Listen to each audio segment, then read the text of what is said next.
Hace 9 años que te contamos las noticias, debatimos, enloquecemos al algoritmo musical. Mira vos. Acordate, los sábados desde las 10 horas por FM Identia 103.3. Seguinos en Facebook, en Instagram y en Twitter y volvé a escuchar las columnas y entrevistas en nuestros canales de YouTube y Spotify. En todos nos encontrás como Mira Vos, el logo con anteojitos. Muy bien, ahora vamos a cambiar de tema y vamos a hablar con Federico Cyrulnik. Él es del CESU, del Centro de Estudios Económicos Scalabrini Ortiz. Buen día, Federico. Pablo Cufré te saluda, gracias por atendernos. ¿Qué tal? Buen día, Pablo, ¿cómo estás? ¿Cómo va? Bueno, queríamos conversar contigo porque ustedes han emitido un informe muy interesante que trata sobre el costo argentino, que tiene algunos conceptos que me gustaría que repasáramos y que tienen que ver, bueno, con todo lo que estamos viviendo como parte de este programa o plan económico, ¿no? Y que tiene claros ganadores y claros perdedores. Y en este caso el costo argentino refleja eso. Sí, exacto. Desde hace unas semanas, algunos meses, ¿no?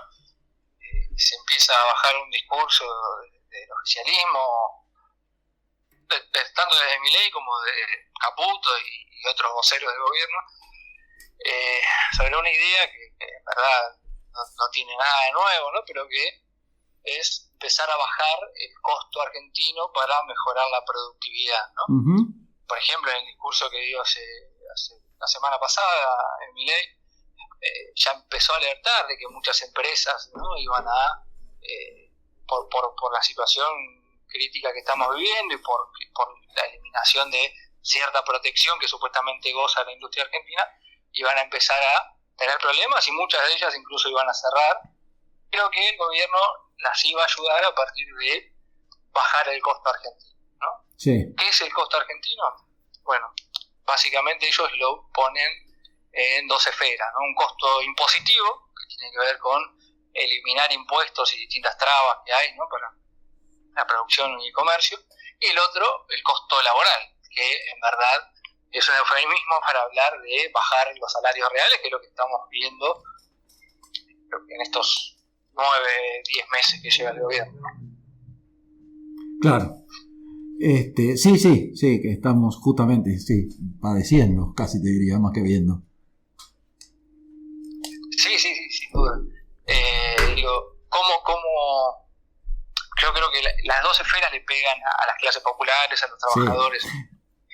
La esfera impositiva, ¿no? Esto de bajar impuestos, bueno, en verdad lo que estamos viendo es que hay una reducción de impuestos a las clases con más capacidad tributaria, con más capacidad de pago, ¿no? Se bajó bienes personales, por ejemplo. Claro. Está en juego una flexibilización laboral que posiblemente baje las contribuciones patronales o flexibilice las posibilidades de despido a los trabajadores, aumenta el periodo de prueba, ¿no? Entonces, todo eso el gobierno entiende que va a ayudar a que las empresas inviertan más y eso en algún momento haga que la economía repunte. La otra esfera, como hablábamos recién, ¿no? Es lo que venimos viendo en estos últimos meses, y si bien el sector privado registrado en los últimos 2 o 3 meses tuvo alguna pequeña recuperación, eso es cierto, todavía está muy lejos de los niveles de diciembre del año pasado. Y a futuro uno piensa que es difícil que continúen creciendo, siendo que algunos voceros del gobierno salieron a decir que a partir de octubre no van a homologar paritarias por arriba del 2%, ¿no? Exactamente, sí. Siendo que, por ejemplo, este mes la inflación tuvo un pequeño rebote, ¿no? No puede perforar el piso del 4%, entonces, bueno, si eso efectivamente se termina concretando, difícilmente los salarios se recuperen.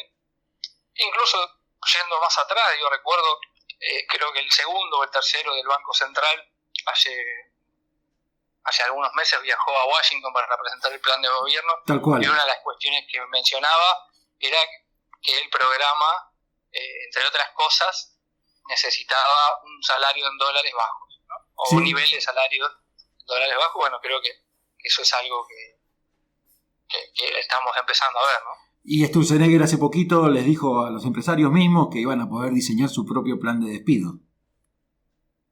Sí, bueno, eso tiene que ver con el paquete de flexibilización que hablábamos recién. Claro.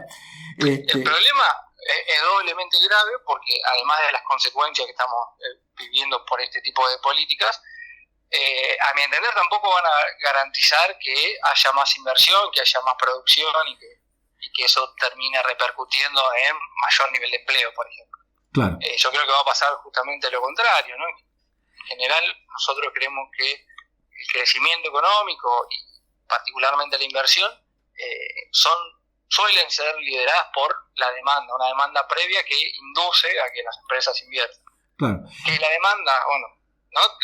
Si uno lo piensa en términos de las variables agregadas de la economía, cuando hay más consumo crece la demanda, cuando hay más gasto público crece la demanda, cuando hay más exportaciones de demanda mundial, pero bueno, también crece la demanda. Bueno, vemos que el gasto público no va a crecer, está pasando todo lo contrario, ¿no? Esto es sabido, el objetivo del déficit cero.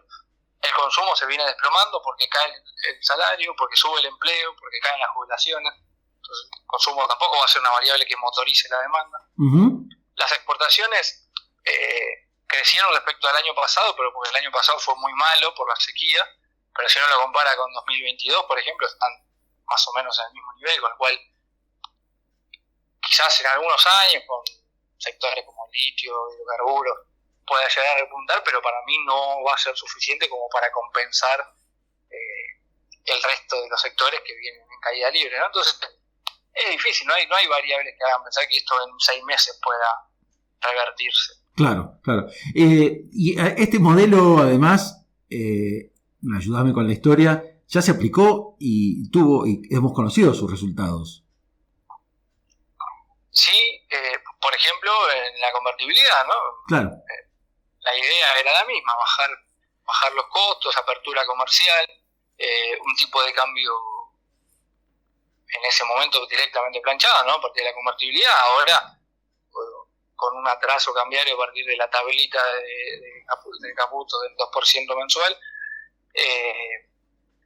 pero con la salvedad que en ese entonces tuvieron la ventaja de poder endeudarse, porque el nivel de deuda a comienzos de los 90 no era tan alto, entonces tuvieron la posibilidad de contraer nueva deuda en dólares y de privatizar muchas empresas que le brindaron dólares, y eso hizo posible sostener la convertibilidad durante tantos años. Claro.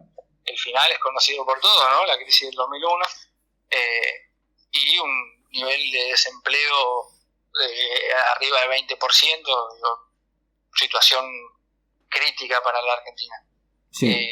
Ahora tenemos el agravante de que una política similar se está intentando implementar en un contexto en donde Argentina se encuentra altamente endeudada y no tiene capacidad de contraer ni siquiera esos dólares financieros que taparon agujeros durante algunos años, ¿no?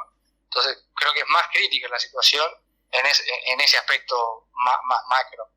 En lo social creo que es distinto porque ahora, por ejemplo, al tener asignación universal por hijo y al tener prácticamente plena cobertura previsional, aunque son jubilaciones muy bajas, casi el 100% de los adultos mayores cuentan con una jubilación o una pensión. Entonces hay cierto piso que en los 90 no existía, o en fines de los 90, ¿no? Principios de los 2000 no existía, y eso hacía que la situación social sea bastante más preocupante que la actual, ¿no?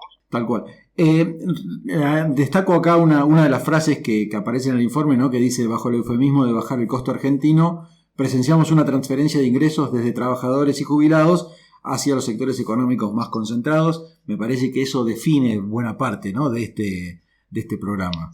Sí, sin duda. Por un lado, bajamos los ingresos de las mayorías de las clases populares, ¿no? Trabajadores, jubilados, pensionados y demás, y por otro le eliminamos impuestos a, como decía, las clases con mayor capacidad de tributación. Entonces, bueno, eso claramente significa una transferencia de ingresos, ¿no? Desde un sector a otro. Claro. También entre sectores también va a pasar. Las pymes están, muchas de ellas con la apertura comercial van a empezar a no poder competir, incluso con esta baja de entre comillas, costos laborales. van a terminar cerrando, y posiblemente los sectores más ligados a las exportaciones, típicamente el agro y demás, bueno, se vean beneficiados de esa disminución en los costos impositivos y laborales, pero que se pueden sostener porque su producción no está destinada al mercado interno, sino claro. a las exportaciones. Entonces, ahí hay un desacople. Por un lado, se benefician de la baja de salarios y la baja de impuestos, pero su demanda está en el exterior, entonces es una ecuación que le cierra.